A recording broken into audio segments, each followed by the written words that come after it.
Hi again, everyone. Pete Byrne, WSBT-22 Sports, along with Eric Hansen of Inside ND Sports. And Eric, we've had this date circled on our calendar, as have all the fans, for a long time. It's a big game. They even acknowledged today that it's a little bit of a big game, but I thought it was funny that Marcus Freeman started his press conference on Monday by saying it's already been a good day, and in his world it has been, because the Irish got some huge recruiting news right before his press conference. That's right. NCAA rules prohibit him from expanding on that. But not you. But not me. And so lefty quarterback from Mississippi, Deuce Knight, a very high four-star prospect in the top 40 overall prospects in the 2024-25 class, verbally committed today. That's a really big pickup. You stack C.J. Carr, Deuce Knight behind Sam Hartman, and then the two kids that are already on the roster behind him. Suddenly Notre Dame has some really good quarterback talent, but the one that's playing Saturday is the sixth-year senior who's 24 years old. And we got a chance to talk to Sam Hartman today. Since you brought him up, let's just go right with Sam right now. A year ago, Notre Dame hung with Ohio State, but they weren't the better football team. We think that they may be the better football team this year, and he's got to be a huge reason why. Well, they definitely have the better quarterback in terms of package. Kyle McCord was a hugely recruited quarterback for Ohio State, but Sam Hartman has developed into that guy, developed into a five-star talent. And how many of these big top 10 games that Notre Dame's played since the Holtz era has Notre Dame had the advantage at quarterback? And so I think that's going to be huge. You look back to last year's game, it was Tyler Buckner's first start. We saw Tyler Buckner's first start for Alabama on Saturday. It didn't go well. And so there was a really limited game plan with a first-year starter. You're not going to go into this game with a limited game plan. And then I think really the program's grown up around the quarterbacks as you've kind of waited to plug in this guy. Yeah. So some of the differences between a year ago and this week were discussed today at the press conference. Sam, obviously a very big one, an obvious one. But then Marcus Freeman is another, right? I mean, he was a brand new coach a year ago at the Horseshoe in a big atmosphere. He knows more about himself. He knows more about his team. He's more confident. They've got a message that they stick to. And he discussed today about how this feels different for him, because I think it's probably fair to say he's more prepared than he was a year ago. I think he's more prepared. He has a better vision, and he's built upon that vision. You look at their cornerbacks versus last year going against one of the best receiver corps. Now you have the #1 pass efficiency defense in the country going against that receiver corps. The big thing for me is, has the pass rush grown up? He talked about that a little bit in the press conference.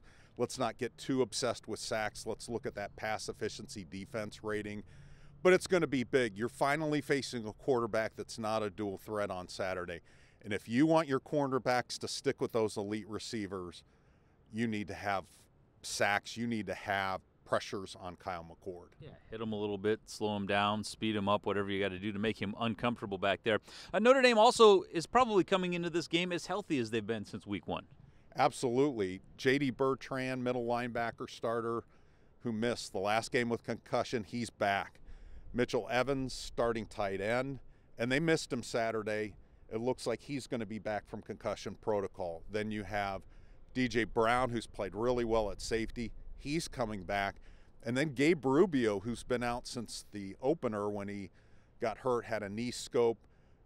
He is going to start practicing on Tuesday. So you're getting a lot of reinforcements, 3 starters and a really key backup, possibly for your biggest game so far this year, of many big games. Yeah, the next 3 games are potentially all against top 20 teams.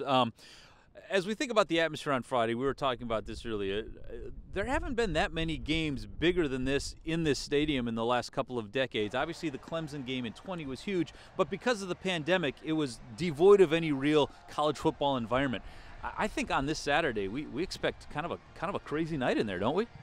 A crazy day and a crazy night. I mean, people are going to have all day long to get prepared mentally and with their beverages. Socially? Yeah, socially. So, and it's going to be interesting to see how much red is in the stadium. Being an Ohio State alum and having a lot of diehard Ohio State friends, I don't know anybody that's been able to get tickets to this game. My sister's hairdresser's daughter asked me for tickets, and I said, sorry. And they're going to have these cool LED wristbands that'll be lighting up the stadium. So if there is red, the green wristbands, I think, will help distract from the red. All right, it's certainly going to be an enjoyable atmosphere, and I think a game that not only that we're looking forward to, but I think a lot of college football fans and writers and voters are all curious to see who the better team is on Saturday, because I think it's fair to say that the team that emerges victorious is a team that you got to talk about as a legit playoff contender. Absolutely. They may end up both being in the playoff, but you want the inside track. The team that wins this game has the inside track toward the playoff. All right, we're going to know a lot more about this team and its potential future 7 days from now. He's Eric Hansen from Inside ND Sports. I'm Pete Byrne, WSBT 22 Sports. As always, thanks for joining us. I'm Pete Byrne from WSBT 22 News. For more Notre Dame stories, like and subscribe to the WSBT 22 YouTube page. Thanks for watching.